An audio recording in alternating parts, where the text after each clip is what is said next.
Kalaboso ang dalawang nagbebenta at gumagawa ng malalaswang video online.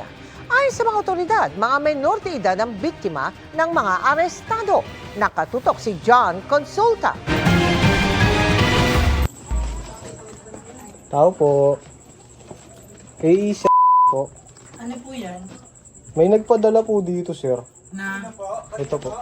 Sir. Ano yan? Sana all. Ano to? Tapos ito rin po, pabuksan na lang po.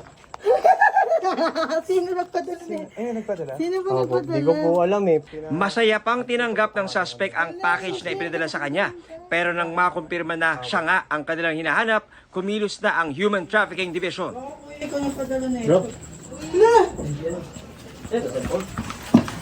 NBI kami. Hala, baby! Uy, NBI kami ah. NBI kami. Hala, ano po yun? Arestado ang isang 22 anyos at isang 31 anyos na lalaki sa Rodriguez, Rizal. Ayon sa NBI, nagbebenta ng malalaswang video ang mga suspect at nagsasagawa rin ng malalaswang show sa kanilang mga social media account kapalit ng bayad sa e-wallet. At ang kanilang inaabuso, mga menor de edad tulad ng 14 anyos na biktimang kanilang nasagip sa operasyon. Ang isa sa mga suspect, umamin umanong positibo sa HIV virus.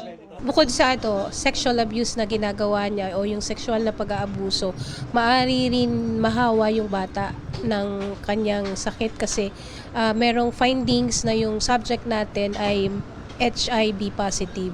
So, may possibility na maaring maahawa yung bata doon dahil sa ginagawa niyang pag-abuso doon sa bata.